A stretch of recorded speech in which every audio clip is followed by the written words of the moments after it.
This is a Dayton 24/7 Now Code Red weather alert. From the city of Springfield to a Pike County courtroom to our Capitol building in D.C., a lot happening across the nation today. But first, we're under a code red weather alert tonight. This week, the Miami Valley is expecting some dangerously low wind chills that could become life-threatening if you're not properly dressed for that weather. It's sweeping the entire nation, bringing the coldest Christmas in nearly 4 decades to the Midwest. More than 80% of the nation will experience below freezing temperatures, including places far south like Austin, Texas, and Orlando, Florida. So let's go straight to Chief Meteorologist Natalie Walters now. She is tracking what we could be expecting and how to stay safe as the system moves through our area. Natalie. Yeah, that's right. As folks are getting ready to travel for Christmas on Friday into Saturday, even impacts as early as Thursday, we're talking about some significant impacts across the area. So we have that code red weather alert. This is for Friday and on Saturday, as we are anticipating sub-zero wind chills. And we're not just talking 5 below zero. We could see some wind chills as low as 20 below zero as we head into our Friday and our Saturday timeframe, as well as some very strong wind gusts up to 50 miles per hour, which could yield to the potential for some power outages. So that's something we're going to have to monitor as well. And of course, we do have that snow potential with this system too. So a little too early out to get into specific snowfall totals, but we still are tracking that potential for some snow accumulating as we head into our Friday, Saturday timeframe. Current temperatures out there right now in the 20s, though. 27 in Bellefontaine. It's 19 up in Wapakoneta right now. It is cold, staying chilly tonight, dropping into the lower 20s. So layer up tonight. But as I mentioned, even colder air arriving later this week. Natalie, thanks. And local, state, and federal officials tonight, they are working hard to draw up plans to deal with that winter weather as it moves into our area. David Winters shows us what's already in the works. This is where any of the advisories, watches, or warnings will be coming from as we near the end of the week when the severe weather is expected. This is the National Weather Service Operations Center in Wilmington. It covers central and southwest Ohio, southeast Indiana, and northern Kentucky. Meteorologists here say they are preparing to send out anything from a winter weather advisory up to a blizzard warning, depending on how much snow, wind, and cold is forecast. So I think now is a good time to be prepared. Okay, make sure your vehicle is prepared. Have a blanket in there, maybe some water in your vehicle. Go to the grocery store now. Get your drug prescriptions filled now before the winter weather strikes later on this week and when it's really, really cold over the weekend. As we near the end of the week, the forecast will likely change and we'll know whether the impact of this storm is more or less severe. In Wilmington, this is David Winter reporting. Back to you. And you see that QR code on your screen right there? You can scan it right now to download our Dayton 24/7 Now app. The free app will send you breaking news and weather alerts so you know what to expect with that upcoming storm. It's always free to download in any app store. You can also stay tuned on Dayton247now.com for updates and information on the incoming weather maker as well. The city of Springfield making history. It's appointed its first female police chief. Captain Allison Elliott has served for the department now for nearly 17 years. Mamie Ba is live in Springfield now. And Mamie, I understand we're hearing from her for the first time tonight. We are. Captain Elliott is a Springfield native. This community is her home. She served the police department for 16 and a half years. That's her entire law enforcement career. Now, she will make history. She is the first appointed female police chief. And at the same time, when she begins running this department, she will make history. Not only that, you'll also have on the county level, the sheriff also being a female. It's a historical time for the Springfield Police Division, for our community. And you know, my hope for the future is that it's not female leaders in an organization and that it's just all leaders in an organization. But not to take away from the moment, this is pretty exciting. So, Mamie, what's going to happen next? Tomorrow, the Springfield City Commission will confirm her appointment. Then after that, she will step into this role. There will be some overlap. Chief Lee Graff's last day is December 30th. Now, I did speak with the Springfield NAACP. You remember their relationship went sour when after the Eric Cole incident with the chief, but they tell me that they are looking forward to this new leadership. What else they have to say? Also, I speak with Captain Elliott, what she has to say about transparency moving forward. Back to you. Mamie, thank you. The man accused of killing 4 people in Butler Township pleading not guilty by reason of insanity. That's all according to court documents. Stephen Marlowe is accused of shooting 4 people in a Butler Township neighborhood last August. Marlowe was later arrested in Kansas before being extradited back here to the Miami Valley. He remains in the Montgomery County Jail. Fairborn City Schools sharing more information about the student killed in a car accident last Friday. 17-year-old Lily Klinger was killed when the car she was driving collided with a dump truck. 2 others were also hurt in that crash. Now, in this post, the district writes that Lily was an honor roll student who was involved in many clubs and activities, including prom committee, ASL club, and cross country. A community run and walk is now being held this Wednesday in Lily's memory. It's going to be held at the Fairborn Community Park starting at 3 p.m. Everyone is welcome to come out. A celebration of life will then be held next Tuesday at the Dayton FOP Lodge on Powell Road in Huber Heights. That's scheduled from 5 to 9 in the evening. George Wagner IV avoided the death penalty, but he will spend the rest of his life in prison without parole. It was a long trial, dozens of witnesses, graphic testimony, and for the first time, families of the victims were able to address Wagner directly. Tom Bosco brings us those moments from the courtroom. The murders happened 6 years ago. It took another 2 years for them to be solved and arrests to be made, but now we have learned the fate of one of the people accused. George Wagner IV was convicted last month. Today he learned he will spend the rest of his life behind bars, sentenced to 8 consecutive life sentences. Before his sentencing, we heard from family members of the victims. I hope every night when you close your eyes, you see them 8 faces, and I hope they haunt you for the rest of your life. I want you to die, just like you and your evil family did my baby girl. Now, 3 of the Wagners have been convicted in this case. The 4th, Billy Wagner, expected to go to trial sometime next month. The prosecutor would not speculate on whether there might be a plea bargain in that case. Back to you guys in the studio. All right, thanks so much. A live look now at the U.S. Capitol building, now where the final public hearing from the House committee investigating the January 6th Capitol riots happened today, and it included a historic recommendation. The committee has voted to refer former President Donald Trump to the Department of Justice on 4 criminal charges: inciting or insisting in an insurrection, obstruction of an official congressional proceeding, conspiracy to defraud the U.S., and conspiracy to make a false statement. There's no legal weight to this move, but it is the first time in U.S. history that Congress has made such a referral for a former president. We've never had a president of the United States stir up a violent attempt to block the transfer of power. And Ohio Representative Jim Jordan didn't get off scot-free either. He was unanimously referred to the House Ethics Committee for defying the committee's subpoena for testimony and documents. Coming up at 6:15, hear what the committee had to say about their final report expected this week. Oh, with winter fast approaching, frigid temperatures hitting later this week, you'll probably have to turn up the thermostat, but it may cost you a lot more than last year. Milena Brown has the reasons behind higher prices and what you can do to optimize your energy this winter. Milena? Yeah, people in the Dayton area should expect an increase in their bill this winter as prices have gone up compared to 2021. Roughly 56% of those monthly bills does come from heating and cooling. So as we have these temperatures drop, especially later in this week, we are going to have to warm up our homes. Jeffrey Heyman, a professor of economics at Cedarville University, explained to me the 2 main reasons why we're seeing an increase in prices. Energy has been exacerbated by 2 things. Number one is the Biden administration has a much tougher view on fossil fuels and has been not as hospitable towards that production, certainly in the United States. But obviously the big gorilla, which they make a fair point on this, is the Ukraine war. So, Milena, what changes could be made to help lower these costs in the future, did they say? Yeah, so there are things that we can do now that will help us in the future. We can invest in fuel-efficient cars. We can try and carpool. We can try and take public transportation. There's many different things to help in the future. But coming up at 6:30, I do have tips that can help you save money this winter. Back to you. Milena, thanks so much. And while we're on the topic of trying to save money, some good news for you at the pump. Gas prices haven't been this low since July of 2021. This is a live look at AAA's gas price tracker now. You can see today's national average is $3.14 a gallon. Analysts say the national average could dip below $3 a gallon by Christmas Eve. 21 states, including Ohio, though, are already there. You can see Ohio's average price is $2.91. And in Montgomery County, we're seeing an average cost of $2.70 a gallon.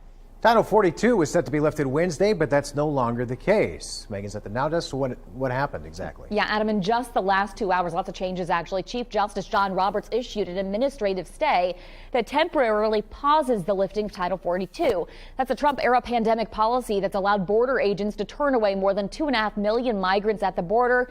Now a group of GOP-led states filed an emergency appeal asking the Supreme Court to keep it in place. According to SCOTUS documents, an administrative response needs to be filed by 5 tomorrow. The Biden administration had announced the end of Title 42 all the way back in May, and critics say there was plenty of time to prepare, but nothing was ever done. If lifted, it's expected that there's going to be a massive migrant surge at the southern border. Christmas is just days away, of course, and you've probably been getting those last-minute deliveries. Online security guide Safewise estimates about 260 million delivered packages were stolen in the last year. That's up by 50 million from the year before. This is some advice to protect your packages from being poached. Get notifications when your package is supposed to arrive and when it's delivered. Make sure you're there, of course. Ask a trusted neighbor to pick up the package if you're not. You can also ask to pick up the package yourself at a delivery company. Experts warn security cameras can help, but they aren't always a deterrent. The final January 6th committee's public hearing was a shocking one. After the break, why critics say it's biased and their response to the final report. And a triple shooting near OSU's campus has community members on edge tonight. The latest on that investigation. Plus, I'm tracking our next weather maker, which will bring an Arctic blast as well as the potential for snow that's coming up. You're watching Dayton 24/7 now.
Weather Window, presented by the National Weather Desk.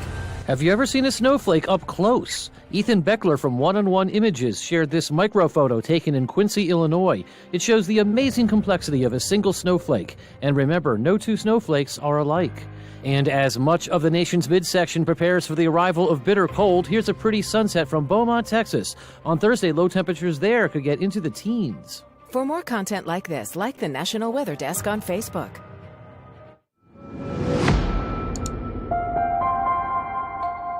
Another live look at the U.S. Capitol building now, where the House committee investigating the January 6 Capitol riots held its final public hearing. Now, it ended with multiple criminal referrals to the DOJ against former President Trump. We have gone where the facts and the law lead us, and inescapably, they lead us here. This was an utter moral failure and a clear dereliction of duty. Now, coming up at 6:45 over on Fox 45, we share why critics say the committee is partisan, plus what a Republican panel says about its own findings into the Capitol riots. Well, a cold day here in the Miami Valley. This is a live look from our Kettering Health Skycam. If you thought today was bad, it sounds like the rest of the week is just going to be pretty darn miserable, Natalie. Got a couple of days to get out there and kind of enjoy this warmth, because that's what this is going to feel like as we head into later this week. We have some big changes on the way. It was chilly today. Good next couple of days for any last minute shopping. It's actually shaping up nicely. Cloud cover's out there right now. We do have a storm system just off to our west, a frontal boundary, which will skim into the area, bringing us some clouds. But it's not until later this week that we are going to start to see some significant impacts right here in the Miami Valley. So cloudier skies tonight, a mix of sun and clouds for our Tuesday. Overall looking pretty nice, highs in the upper 30s. Wednesday staying quiet as well. Heading into our Thursday, we'll start to see rain build in as our next weather maker moves in. By Wednesday night, we're tracking a transition from rain into wintry precipitation. This will continue into our day on Friday. Now, we are talking about the potential for snowfall accumulation out of this. Too early to get into those specifics, but what we do know is that we're talking about dangerously cold temperatures arriving as we head into our Friday timeframe. So we'll get some more snow to wrap around this system lingering into early Saturday. I'm going to talk about that cold coming up in a bit. Natalie, thanks. A triple shooting earlier today has people living near Ohio State's campus on edge. Columbus police say 2 21-year-old men are critically injured. A third was grazed by a bullet. Now detectives are looking for the person responsible. Luann Stoya has the update. Police are standing guard at this house where gunfire erupted early today at a party. Then take a look at this house. This is where bullets were sprayed into a duplex and 3 people were hurt. A shattered back door shows evidence of the violence here. Neighbors say they heard the chaos, first as many as 8 shots, then screaming and cars taking off all along North 4th Street. Officers found 3 young men shot in this VRBO short-term rental. That is not real. It's a movie. It shouldn't happen in real life. Police towed away at least 1 car just down the street. Officers say they found it abandoned after following it. Inside that car, police say they found a gun. And cops checking to see if it was fired overnight as the search for those responsible for the violence continues. This university area house is several blocks from campus. OSU confirming they don't believe any students are involved. I'm Luann Stoya reporting. A story now from our partners at the Dayton Business Journal. Kettering-based Casano's Pizza King moving to a different location on Brant Pike in the spring. That restaurant's been at its current storefront in Huber Heights for nearly 3 decades. Isn't very visible from the roadway, they say, so with this change, Casano's hopes to bring more people into the dining room, which will grow to nearly 14,000 square feet, and emphasize family dining with tables that seat 6 to 8 people. And if you'd like to learn more about the change, you can go to Dayton247now.com. You can find that story and others like it under the Dayton Business Journal heading in the News tab. Well, cold weather is making its way into the Miami Valley. We overall have some chilly conditions across the area as we head into these next couple of days. But looking into later this week, that's when we do really start to see bitterly cold air making an arrival. So future temperatures, 30s and 40s, mainly rain on Thursday, high of 19 on Friday. That's actually going to be first half of the day. Falling temperatures for the rest of the day. I think I may be going warm with a high of 10 on Saturday, but it's with the winds, which we're talking about some pretty strong wind gusts, potentially some gusts up to 50 miles per hour Friday into Saturday. So we could see some localized power outages out of this. But here's a look at future feels like temperatures. This is still a little while out, so keep in mind that these numbers will likely change as we head later into this week. But by 1 a.m. Friday, already tracking some below 0 wind chills, and this is potentially Friday at 10 p.m. This forecast model indicating maybe some feels like temperatures dropping as low as 20 below 0. So bitterly cold, dangerously cold air that's going to make an arrival as we head into later this week. And this will continue into our Saturday. The winds will start to subside by Christmas Eve evening as well as into our Christmas Day. But as of right now, be prepared for the cold as you're doing any traveling. Natalie, thanks. He's made his list and now he's checking it twice to find out who's been naughty or nice. Old St. Nick is going to be traveling around Washington Township this week. Still ahead, how you can prove to Santa himself that you should be on that nice list. And now it's time for your TikTok of the day. We asked our Dayton 24/7 Now newsroom if they agree with a recent favorite Christmas movies poll. In a recent tweet from Barstool Sports as well as MovieRankings.net, they put the most popular Christmas movie per each state. We all happen to disagree here in Ohio, so let's ask around. All right, what's your favorite Christmas movie? My favorite Christmas movie is Elf, by far. My favorite Christmas movie is A Christmas Story. My favorite Christmas movie is Die Hard. Elf. My favorite Christmas movie is The Grinch with Jim Carrey. Rudolph. National Lampoon's Christmas Vacation. Favorite one is the Tim Allen Santa Claus movies. My favorite is Elf.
Well, if the kiddos want to see Santa before Christmas, there's still a chance to prove that they've been nice this year. Nathan Edwards shows us how you can see him aboard a fire truck this week.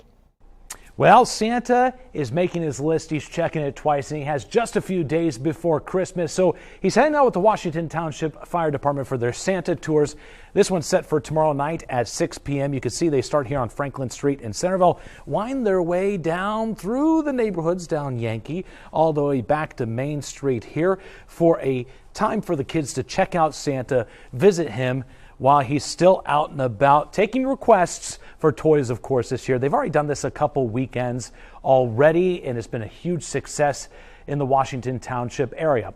If you can't make it out tomorrow night at 6 p.m., they do also have an event on Thursday as well, so you can catch Santa there. You can see here on the Washington Township Fire's Facebook page, Santa, he's a jolly old man, and he's got the lights decorated on the fire truck as well. So again, if you got some kiddos who haven't seen Santa yet this year, this will be the perfect opportunity to see jolly old St. Nick. Nathan, thanks. Well, we are just 6 days out now from Christmas. Creatures from all over the Miami Valley, they are ready to celebrate as well. These dogs all dressed up and in spirit. That's Suede, Trifecta, Vanna, Reagan, Token, and Ivory. Very cute there. Thanks to Terry for sharing that wonderful photo. We'd love to see how you and your family are spending the holidays. If you have something to share, you can scan that QR code. It'll take you right to our Chime In page, and you can upload your photos and videos right to us. You might even see them live here on the air. Well, we're talking about some big changes for our Christmas. Certainly going to be a memorable one weather-wise for us. Now, we do have some snow in the forecast Friday as well as early into our day on Saturday. It doesn't look like we're going to break a snowfall record. We will be flirting with maybe some record low temperatures. Coldest, minus 13. That was set back in 1983. Right now, I don't have us as cold as that, but I do think wind chills will certainly be feeling like that as we head into our Christmas weekend. Other than that, Christmas Day is just going to be cold as well as going to be on the quieter side because we will be tracking that code red Friday into Saturday. So travel wise, Friday and Saturday, you really want to be alert because we're talking about very strong winds across the area, the potential for accumulating snowfall, not just for us here, but across a lot of the Midwest. And then with those wind chills, sub-freezing wind chills anticipated into the start of next week, it's certainly going to be an impactful event. So something you'll want to be prepared for as we head into this holiday weekend for sure. Not much of a gradual drop. It's just... No, really Thursday night into early Friday, we're talking about the potential for a flash freeze from that rain transitioning into those sub-freezing temperatures. So. All right. Well, that does it for us. We're over on Fox next.